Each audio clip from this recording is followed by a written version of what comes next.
Good morning, everyone.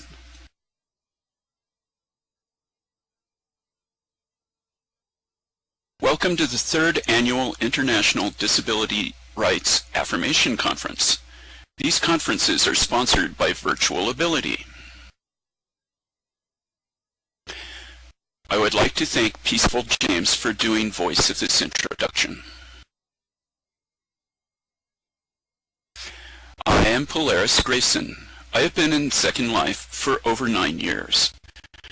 I was diagnosed with multiple sclerosis a little over 2 years ago.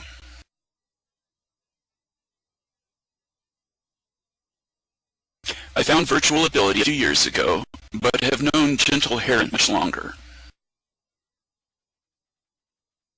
VAI greeters are standing in the aisles toward the auditorium. If anyone needs assistance during the conference, please IM one of them and they will be honored to help you.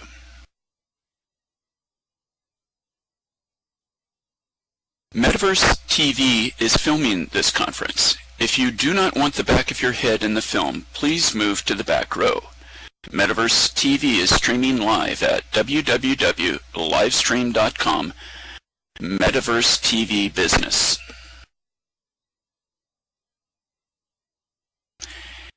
If you are not familiar with our Virtual Ability community, please click the poster on stage to receive a note card. Or you can visit our website, www.virtualability.org. To find out more about the IDRAC 2013 conference, please look at the information and on the blog at blog.virtualability.org. For maximum accessibility, Virtual Ability offers our presentations simultaneously in both text and voice.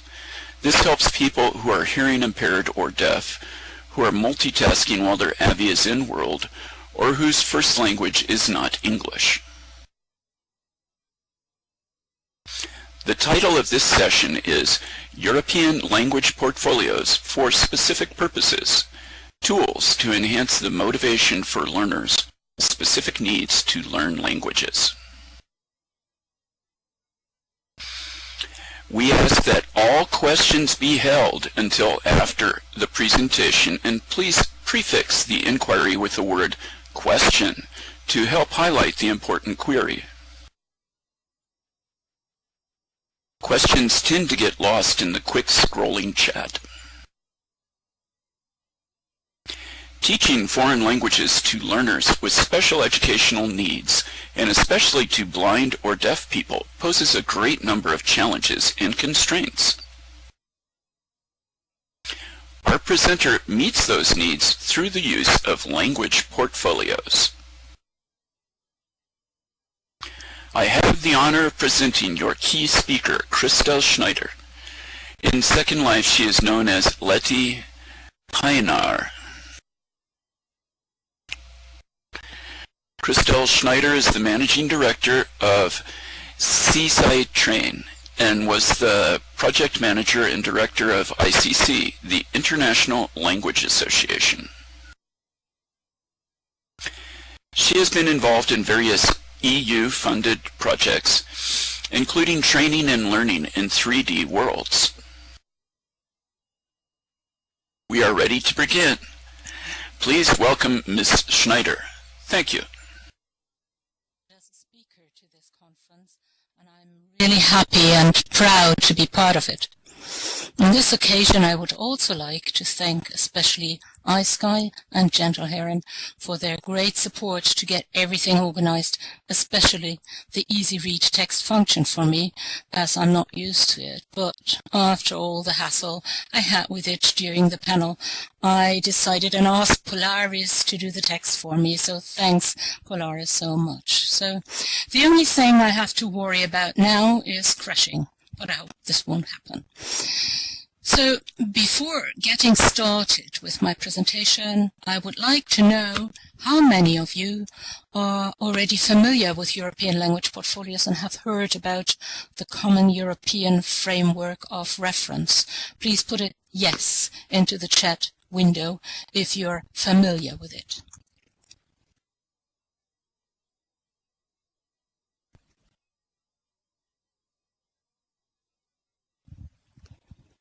So I've got a not really, never heard of it. Okay, so I'm quite pleased about that, otherwise I could go home and leave you with a presentation. Yeah, so just for those who are not familiar with it, I will give you some background information. The European Language Portfolio, shortened ELP, was introduced with the support and encouragement of the Council of Europe to enable individuals to build a record of their language skills and reflect on their language learning and intercultural experience. And it is hoped that the use of the European Language Portfolio will support such desirable outcomes as increased mobility, languages as well, mobility of labor, and tolerance and respect for diversity. And diversity in languages, as well as it will promote plurilingualism to increase the number of Europeans to speak several languages other than their mother tongue.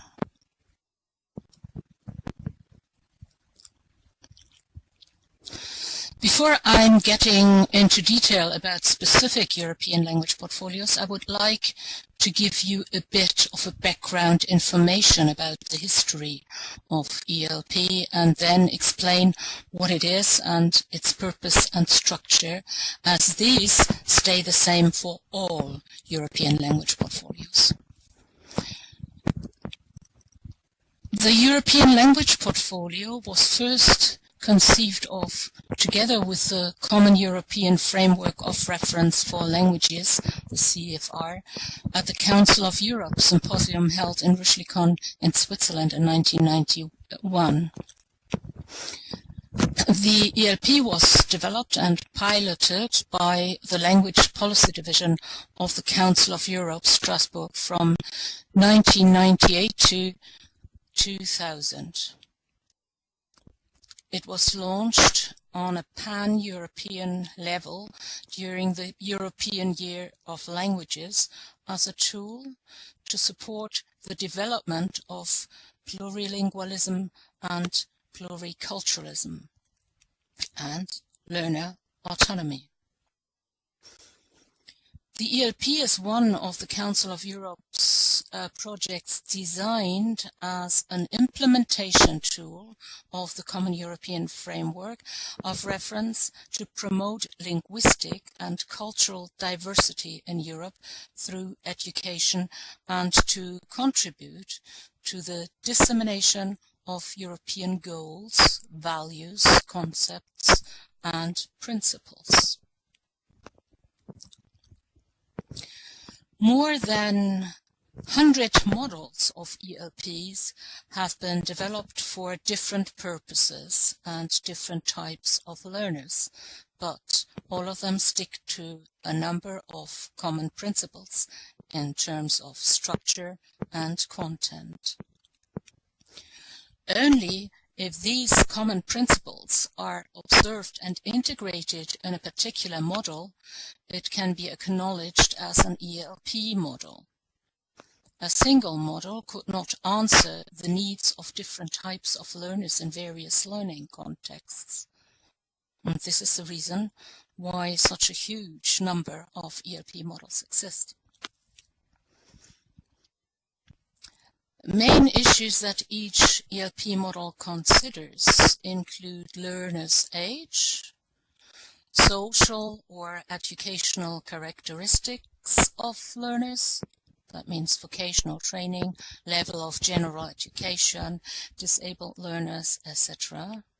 And the format, whether it's in paper or in an electronic model or even a Braille model. So, what is the ELP? The European Language Portfolio is a personal document of a learner. And in this document, learners of all ages can record their language learning and cultural experiences at school or outside school. As mentioned earlier, there is a great variety of different portfolios made for different languages and different target and age groups. The European Language Center of Modern Languages of the Council of Europe in Graz, Austria, the ECML, provides database of validated or registered language portfolios, which you can find on the ECML ELP website entitled Using the European Language Portfolios. And you can see the link underneath in the chat.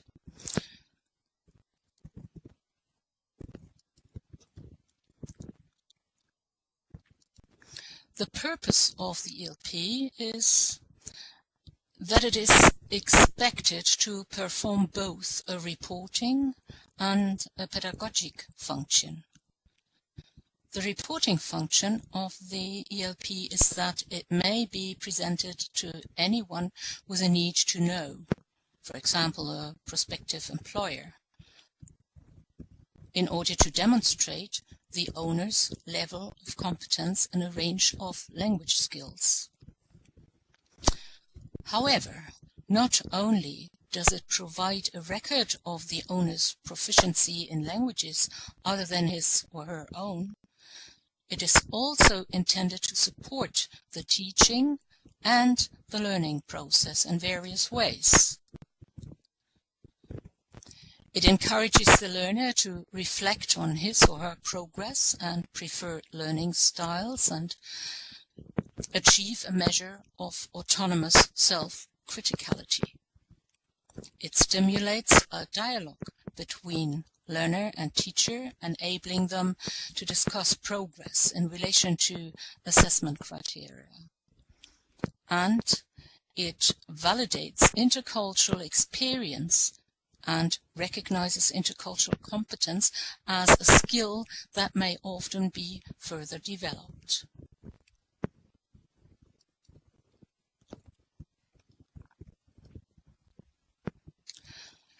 The European Language Portfolio always consists of a language passport.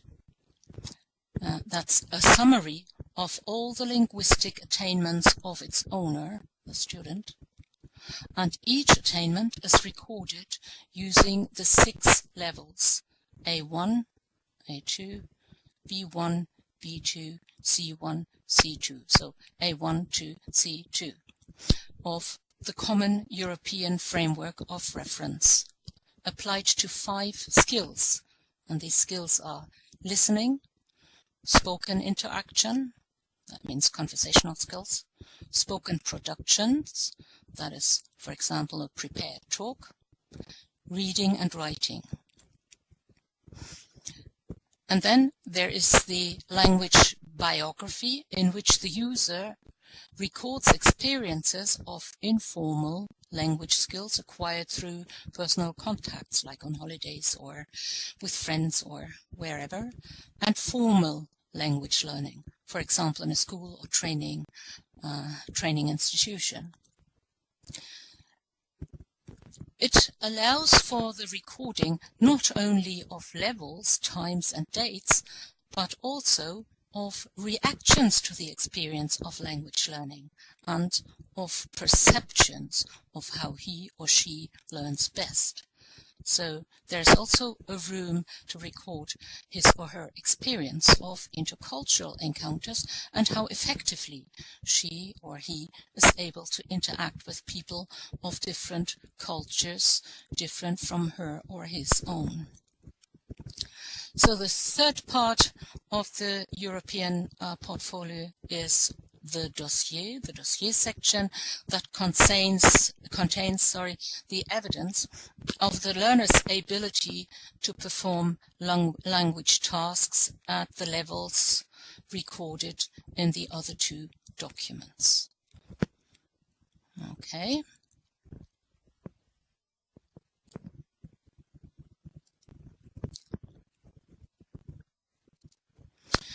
On the ELP website provided by the Council of Europe, you can find more information about the concept of ELP and create and register your own model of ELP or download this, and the link is given below.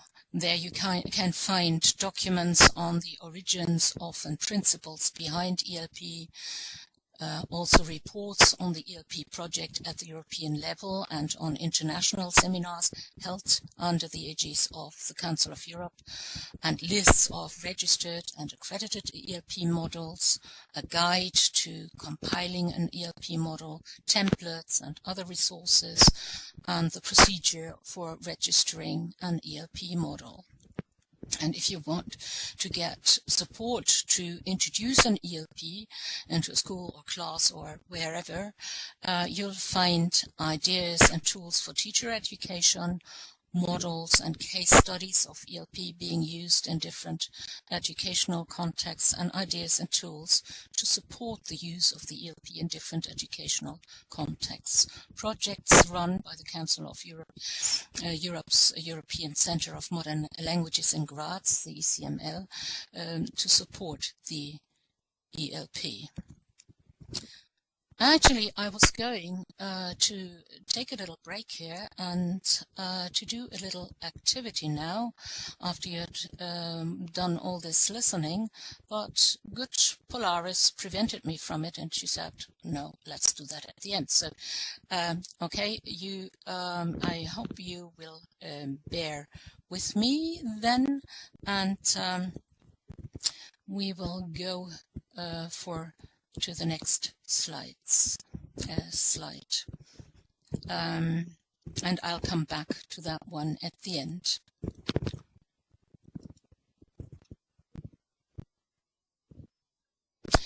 So there were a few European language portfolios for special purposes I had the pleasure to be part of in the team of developers.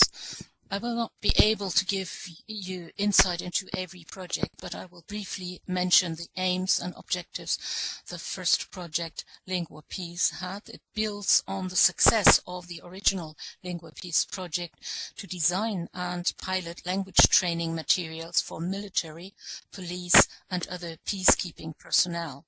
For effective joint operations and activities to take place, military and police personnel need to not only to be communicatively competent, but often they need to possess a high degree of fluency and accuracy. Misunderstandings in a war situation could be really fatal, meaning death. Yeah.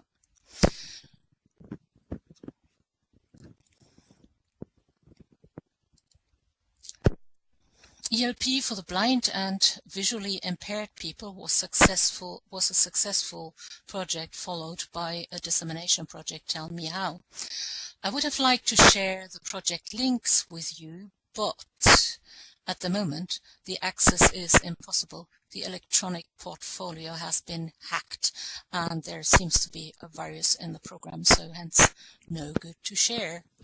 And of course I can't share the paper format with you here in Braille, but just let me share a few things we were focusing on during the project phase. The aim was to develop a European language portfolio model for the blind following the principles outlined in the Common European Framework of Reference, good practices in existing and validated models, and to focus on the specific needs of the target learners. So the main objective was to put language teaching and learning of the blind in the context of recognized European standards.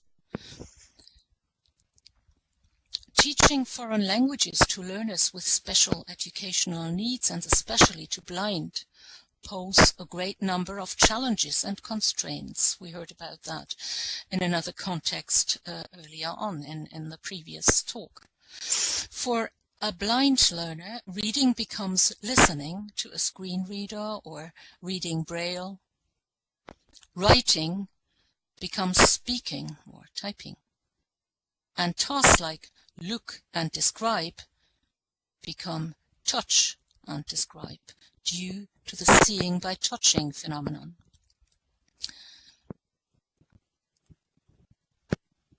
There are also various technology and environment issues like use of speech synthesizers, Braille, background noise, lack of visual prompts such as gestures, body languages, and so on. The project addresses the need for the new can-do statements and language descriptors by analyzing the linguistic situations, the communication constraints which arise from these situations, and the impact on performance of these special educational needs for learners caused by the above.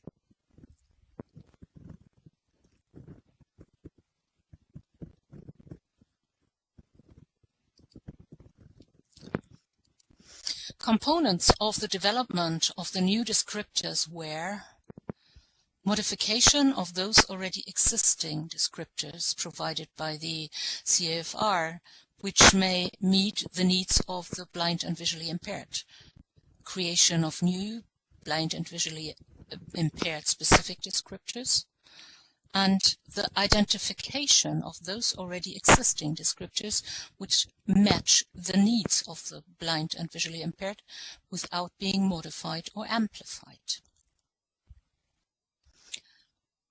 Blind and visually impaired language learners will need access to a range of specific support according to their degree of visual impairment. For example, such devices as screen reader, Braille, display, and text enhancing devices, etc., as mentioned above.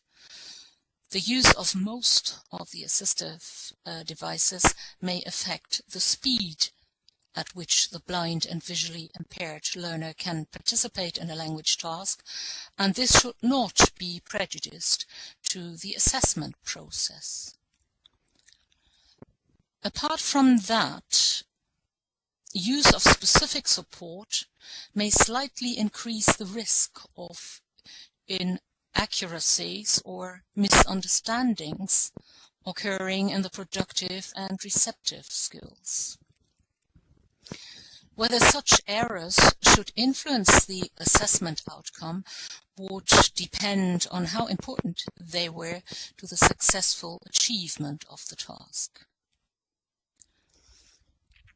Blind and visually impaired learners will be at a disadvantage when involved in any communication process in which visual plays a significant role, and this is acknowledged in the descriptors.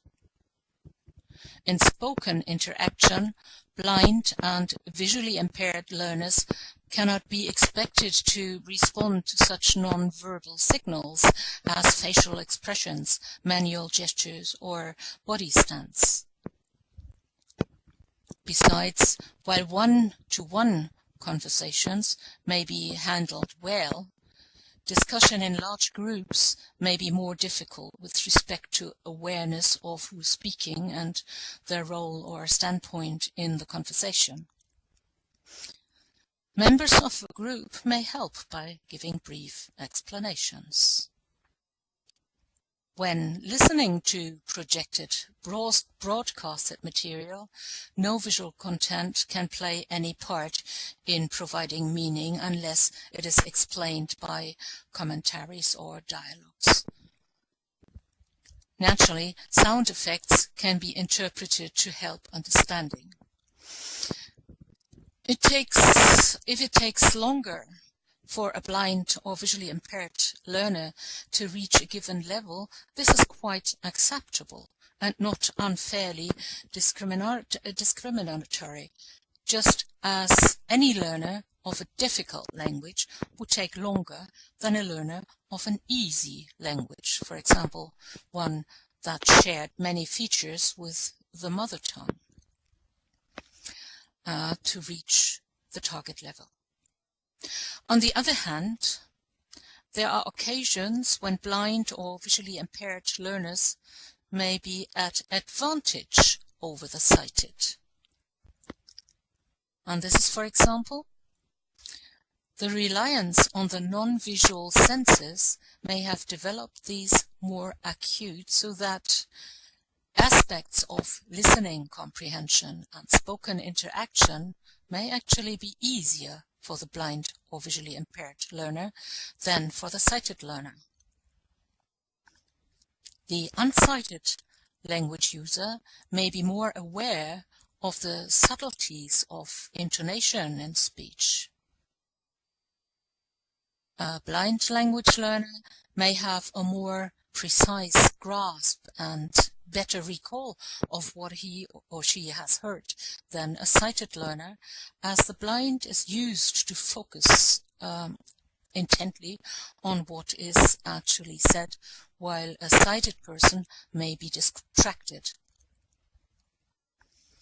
The emphasis in European language portfolio for the blind or visually impaired is on acknowledging the different needs of blind and visually impaired learners in a positive light.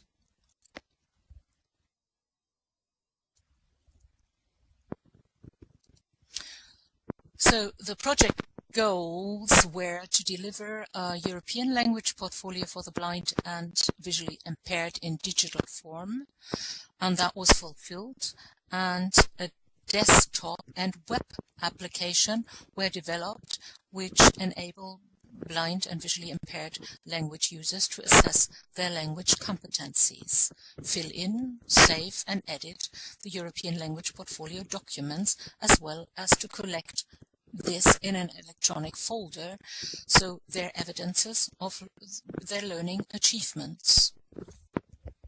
I wish I could show you this, but as I said, there are problems with the website at the moment.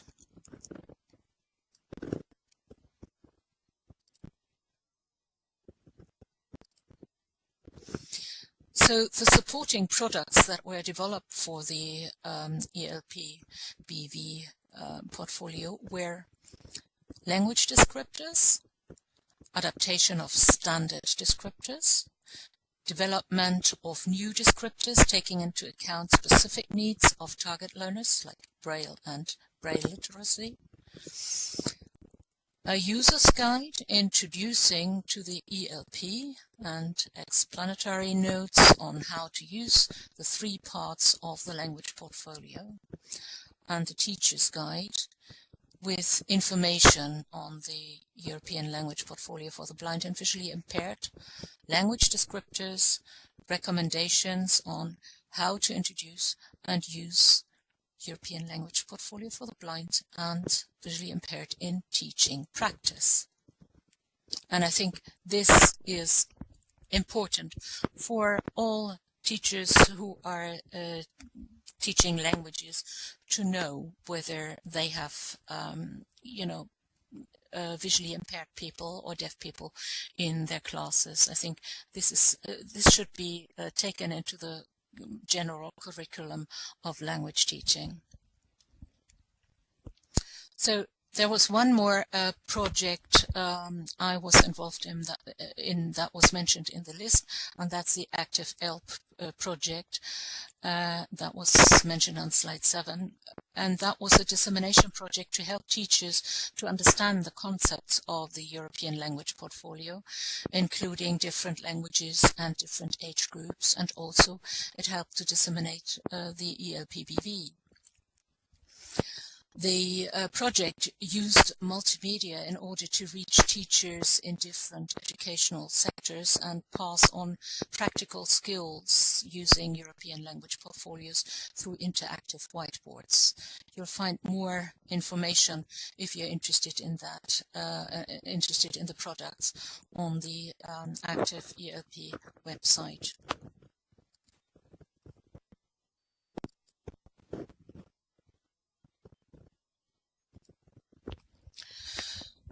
The development of the European language portfolio for the deaf and hard of hearing people could profit from the lessons learned in the ELPBVI project.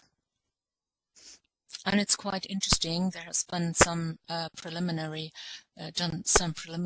research before the project started, and in her research, Lorraine Leeson points out that in many countries, deaf schools are exempted from teaching certain languages, and in the mainstream, deaf and hard of hearing children may apply for exemption from learning languages.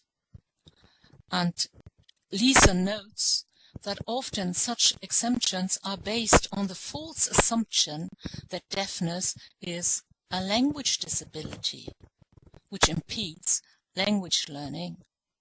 And this is not true, that's totally false. The experience of countries where foreign languages spoken and signed are introduced to deaf children, there are good examples from Sweden, demonstrates that this approach is grounded in false beliefs about the nature of deafness. Yes, the preliminary research served as a basis for the development of DeafPort, and it was provided by Slavina Lotsanova and Bojan Savchev, project partners in the DEF project.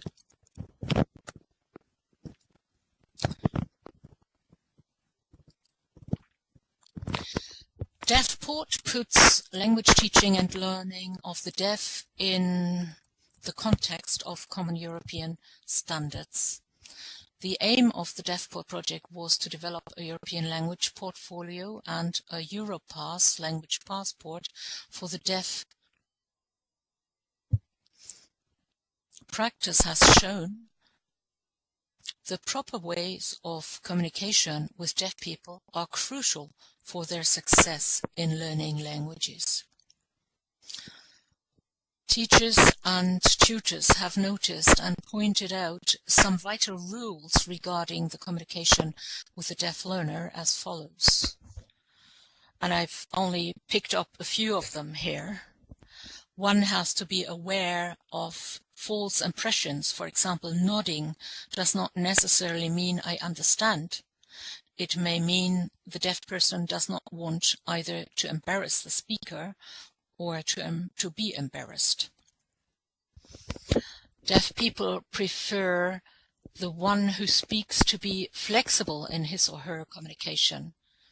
If you do not understand each other, then the speaker should use different methods of conveying the message.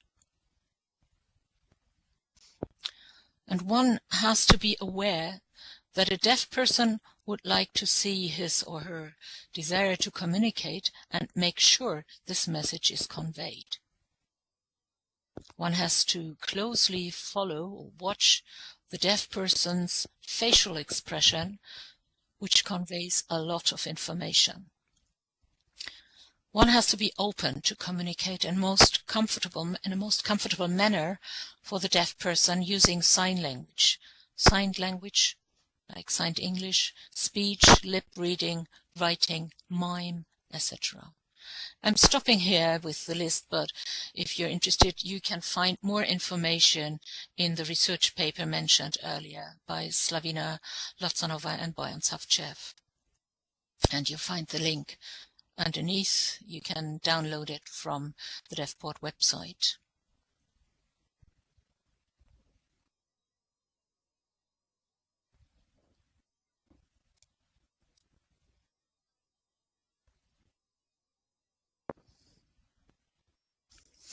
The can-do statements and language descriptors were developed by analyzing the linguistic situations, the communication constraints which arise from these situations, and the impact on performance of the deaf learners.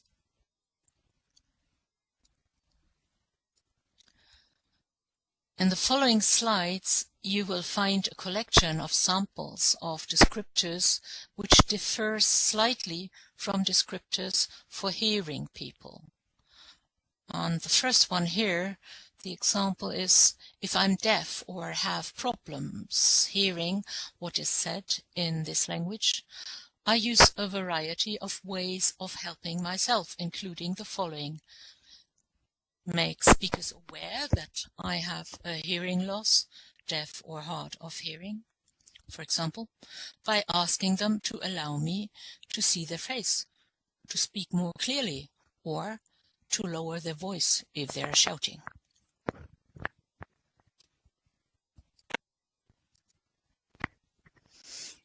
Another example for listening is try to understand what is being said by speech reading, that is visually interpreting facial movements, eyebrows, mouth, lips, and body language, for example, shrugs, hand movements, together with information provided by the context, language, and any residual hearing. Ask for repetition from the speaker. For example, in a sales situation, the sales assistant, or from another listener, for example, when there is a public announcement.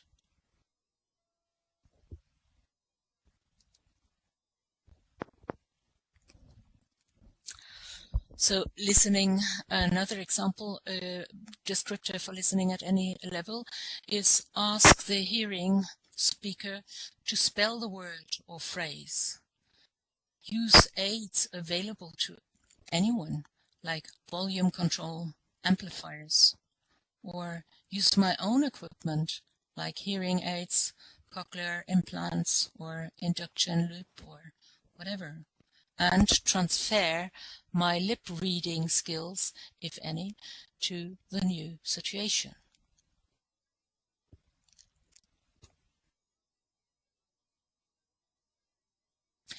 Listening also is everyday noise. For example, traffic, restaurant clutter, crowds, and they can make hearing sometimes really very difficult. Difficulty in hearing on certain occasions is not because of a lack of ability by me, but a temporary lack of suitable conditions preventing me from using my ability.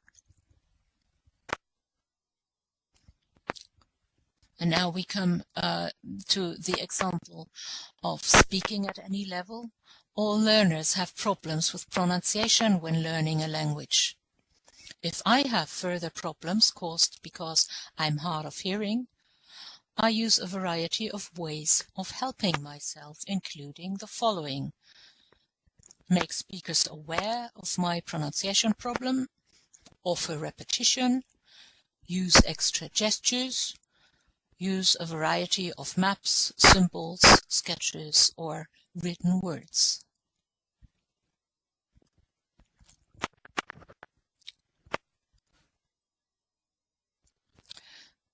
So these were mainly the difference of descriptors which we found, and I picked out because I think they demonstrate quite well that a deaf learner has exactly the same kind of potential in learning a language as person who can hear, and is at some stages even better off. And I think it's important to show and elicit these can-do statements, what deaf person or a blind person can really do and can do well. If you would like to look at some of the materials, go to the website and they are all downloadable. And there's also a very nice sample of the Europass. And if you don't mind, I would like to share this little video, and we could have a look at it together if the time allows for that. I'll put it in.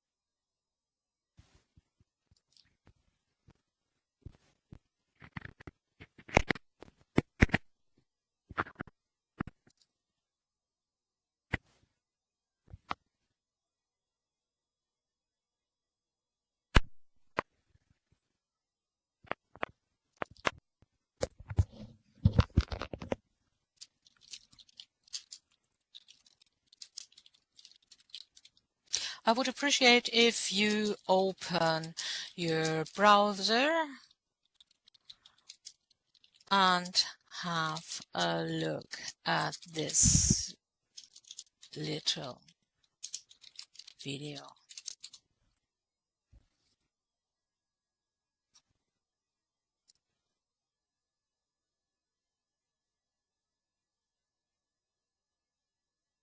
So I hope by now you had the possibility to have a look at it, and as some of you said, it's not captioned, and that is really bad. That is true, but I hope that you got some ideas or the grasp of the forms that have to be filled in and how this passport kind of looks like. So to give you an idea, what I had wanted to do earlier on, and that's why I went back to this slide here, that is a self-evaluation of your language skills, and I think it's really worth trying it out by yourself in your leisure time, because you can choose, you can click on the start here when you have the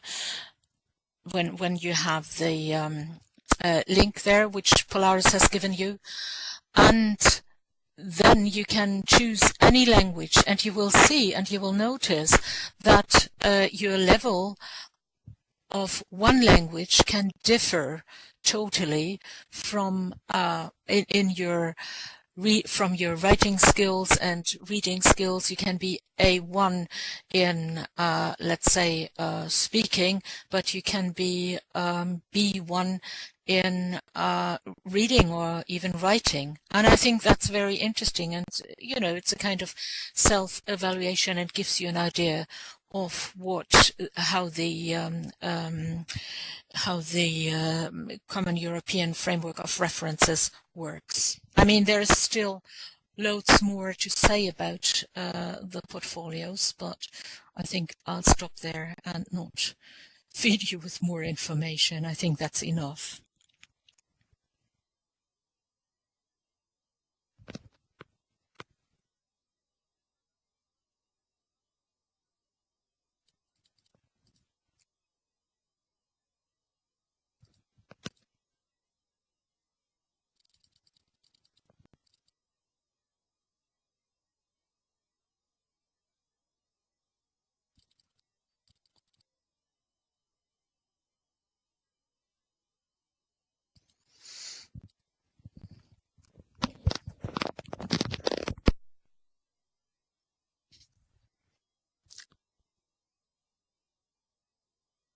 So, thank you. And I would be happy to answer any questions.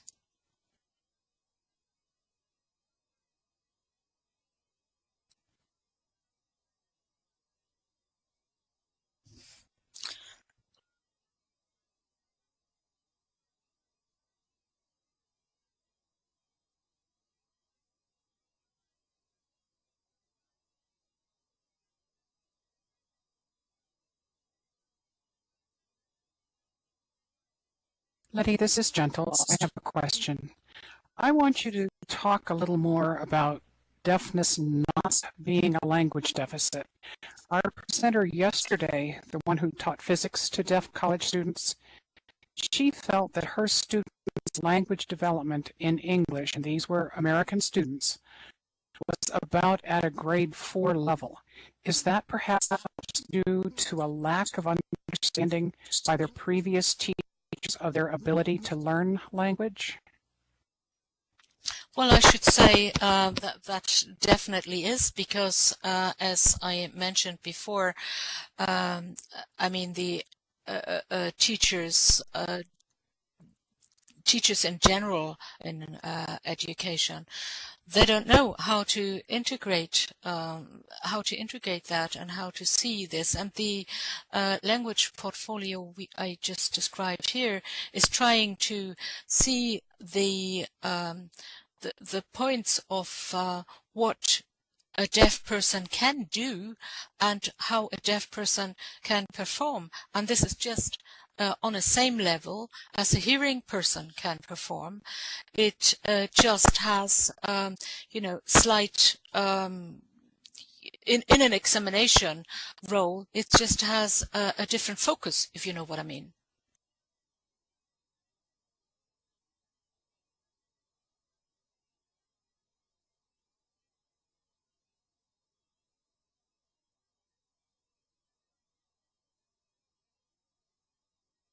So maybe the problem is that they're trying to do it in the sense of being equitable. They're trying to do it identical.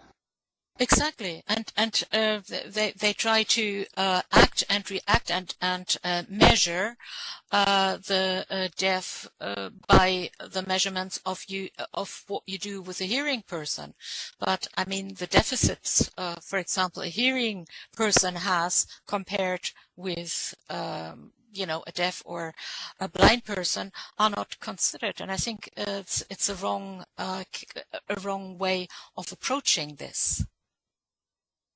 And this is what we tried, or it was tried to accomplish with the ELP, to raise awareness so that it's not a lack of competence or anything, but a kind of different competence that has to be catered in a different way, to make it comparable with the hearing and the not hearing, if that makes sense to you.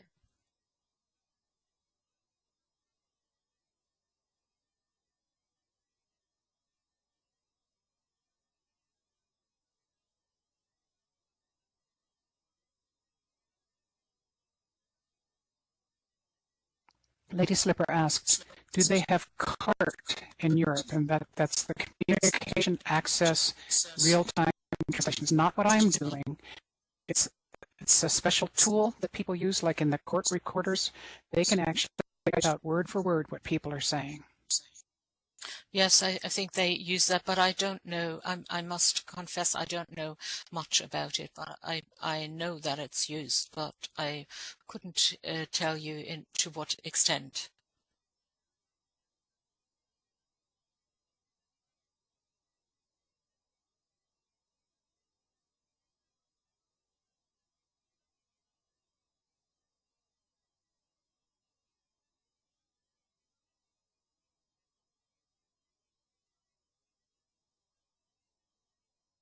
I see Tilly has answered for the UK. They use something called Palantype services. It's a similar concept. Armin has a question. What would your recommendations be for future research beyond your project in similar fields?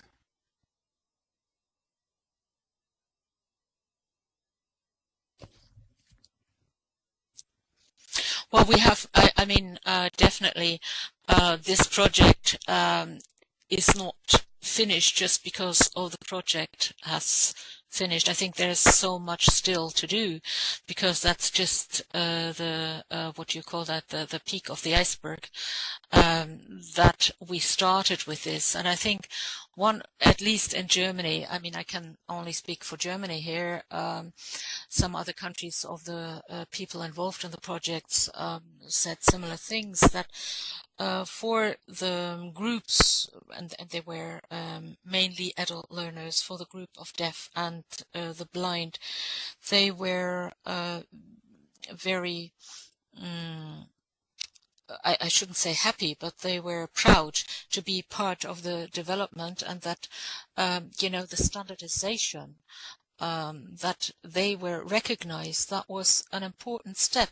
And I think to go on and build on this step is an important step further, if this answers your questions.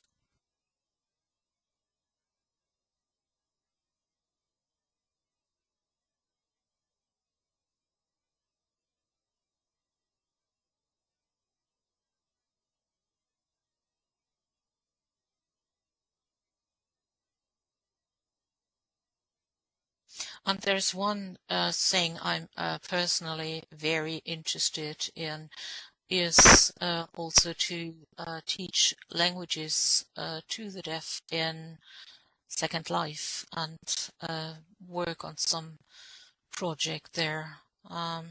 I'm very enthusiastic and interested in machinima, and this is something I would like to work on with the expert. I mean, I'm not a total expert on the deaf or deaf organizations or anything, but my colleague Slavina, I'm working with from Bulgaria, is, and so this is some project I'm envisaging for the future.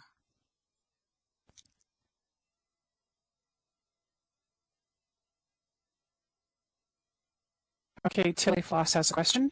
Did you have any learners who had dual impairments, visual and auditory? We did not have that in the, you know, the people we worked with in the project, but no, I can't say anything to that. We didn't. But that would be something to follow up.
Again, I would like to thank, if there are no more questions, Polaris and iSkype and Gentle for all the support. It was really great. Thank you.